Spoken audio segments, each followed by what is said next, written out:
Assalamualaikum warahmatullahi wabarakatuh. Sebelumnya di sini kami dari kelompok 3 akan mempresentasikan hasil diskusi kami yang berjudul Respon dan Adaptasi, di mana kelompok 3 terdiri dari Antika Rahayu, Nadia Ulinawarus, dan Fidiatari. Selanjutnya di sini saya akan memberikan pengertian tentang respon dan adaptasi, di mana respon merupakan akibat dari suatu tindakan atau dapat dikatakan akibat dari suatu stimulus atau rangsangan. Respon hewan terhadap lingkungan dapat berupa perubahan fisik, fisiologis, dan tingkah laku.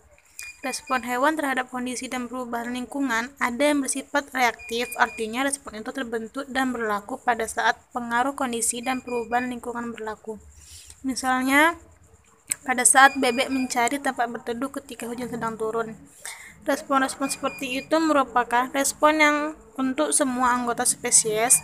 Respon itu sendiri merupakan perubahan pada hewan yang bersifat reaktif terhadap lingkungannya. Yang kedua yaitu adaptasi, di mana adaptasi ini diartikan sebagai penyesuaian makhluk hidup terhadap lingkungannya. Adaptasi ini menunjukkan kesesuaian organisme dengan lingkungannya yang merupakan produk masa lalu. Organisme yang ada kini dapat hidup pada lingkungannya karena kondisi lingkungan itu secara kebetulan sama dengan kondisi lingkungan nenek moyangnya terdahulu. Jenis-jenis respon pada hewan yaitu respon reversibel dan respon tidak reversibel. Yang pertama, respon reversibel, di mana tipe respon dasar hewan yang reversibel dan paling sederhana adalah respon pengaturan atau regulatori. Respon fisiologi terjadi sangat cepat atau refleks, contohnya perubahan bubul mata terhadap intensitas cahaya. Tipe respon lain yang bersifat reversibel adalah respon penyesuaian atau aklimatori, yang berlangsung lebih lama dari respon regulatori karena proses yang fisiologi yang melandasinya melibatkan perubahan struktur dan morfologi hewan. Contohnya yaitu di lingkungan bertekanan parsial oksigen rendah, terjadi proliferasi dan peningkatan jumlah eritrosit. Tubuh terdedah pada kondisi kemarau panjang, dan kulit mengalami peningkatan pigmentasi. Respon tak reversibel. Respon tak reversibel selama ontogeni merupakan respon perkembangan. Respon berlangsung lama karena melibatkan banyak proses yang menghasilkan perkembangan beraneka ragam macam struktur tubuh. Hasilnya bersifat permanen dan tak reversibel. Contohnya perubahan jumlah mata pacat pada Drosophila yang dipelihara pada suhu tinggi, atau terbentuknya keturunan cacat akibat respon perkembangan embrio terhadap senyawa teratogenik dalam lingkungannya.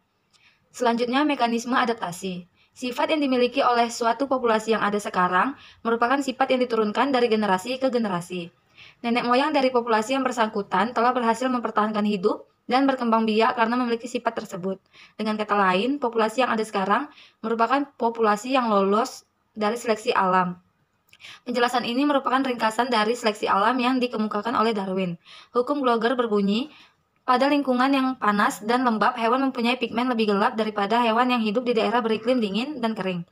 Di daerah arid atau beriklim kering, pigmen yang muncul kebanyakan merah dan kuning kecoklatan. Contoh belalang kayu, menjadi berwarna hitam pada temperatur 15 derajat Celcius dan berwarna coklat pada temperatur 25 derajat Celcius. Selanjutnya, prinsip-prinsip adaptasi. Sifat adaptasi penting bagi hewan dan organisme lain untuk bertahan hidup pada lingkungan yang baru atau jika ada perubahan di lingkungan di habitatnya.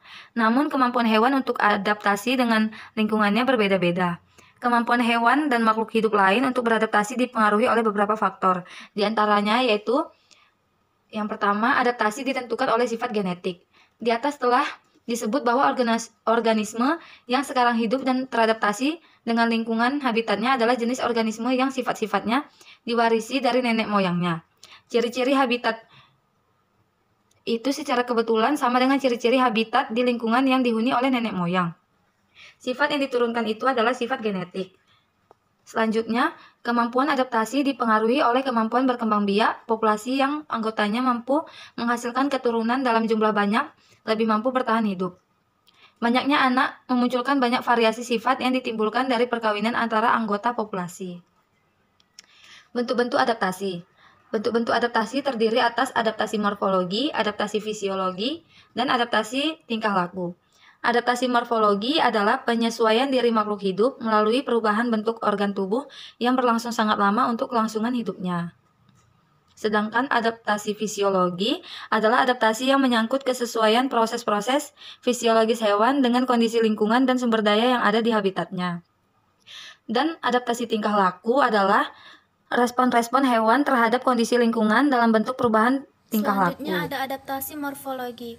Adaptasi morfologi merupakan penyesuaian bentuk dan alat tubuh makhluk hidup dengan lingkungannya. Terdapat pada gambar ada paruh dan ada juga kaki. Yang pertama ada paruh burung elang, di mana paruh pada burung elang ini adalah paruh pemakan daging. Paruh pemakan daging pada burung elang ini memiliki ciri-ciri paruh yang runcing, kuat, dan agak membengkok. Paruh tersebut disesuaikan untuk menangkap mangsanya. Sedangkan kaki pada burung elang disebut juga kaki pencengkram. Kaki pada burung elang ini memiliki kuku-kuku melengkung yang tajam dan kuat. Bentuk kaki pada burung elang ini disesuaikan untuk mencengkram mangsanya. Selanjutnya ada paruh burung bangau, di mana paruh pada burung bangau ini memiliki bentuk yang besar, tebal, dan sangat kuat. Sedangkan kaki pada burung bangau memiliki sedikit selaput. Gunanya bentuknya itu seperti memudahkan bangau untuk berjalan di atas lumpur ketika mencari makan. Selanjutnya ada itik. Paruh pada itik ini berbentuk sudu, disesuaikan untuk menangkap cacing dari lumpur atau air. Nah, dari tepian paruh pada itik terdapat struktur seperti air. Sedangkan kaki pada itik bisa juga disebut dengan kaki perenang, di mana kaki perenang ini memiliki selaput di antara kakinya. Bentuk kaki ini berguna untuk berjalan di perairan. Selanjutnya ada paruh ayam. Paruh ayam berbentuk kecil, pendek, runcing. Gunanya untuk mematuk biji-bijian maupun hewan kecil. Sedangkan kaki pada ayam Sedangkan kaki pada ayam ini disebut juga dengan kaki pengais, di mana kaki pengais ini memiliki 3 jari menghadap ke depan dan 1 jari yang tidak tumbuh sempurna, tumbuh ke belakang. Kaki pengais ini berguna untuk mencari makanan. Selanjutnya ada burung pipit, di mana paruh pada burung pipit ini berbentuk pendek, runcing, dan tebal. Paruh tersebut disesuaikan untuk memakan biji. Sedangkan pada kakinya mempunyai jari-jari panjang dan terletak dalam bidang datar, berfungsi untuk hinggap di ranting pohon. Selanjutnya ada adaptasi fisiologi.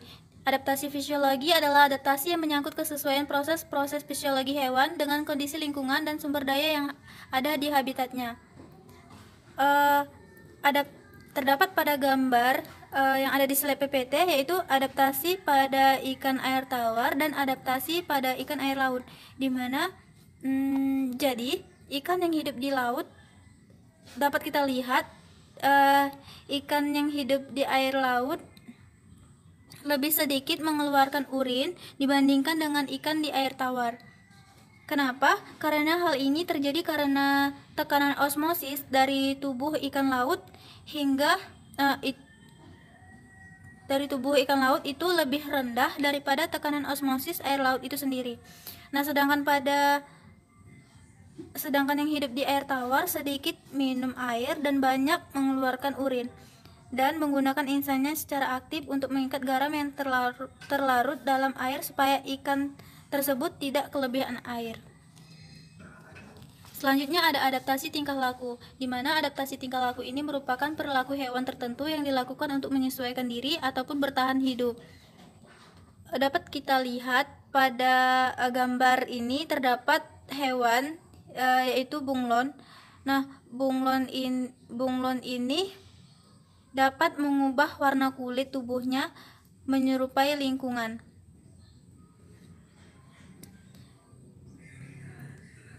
sehingga tidak mudah dikenali.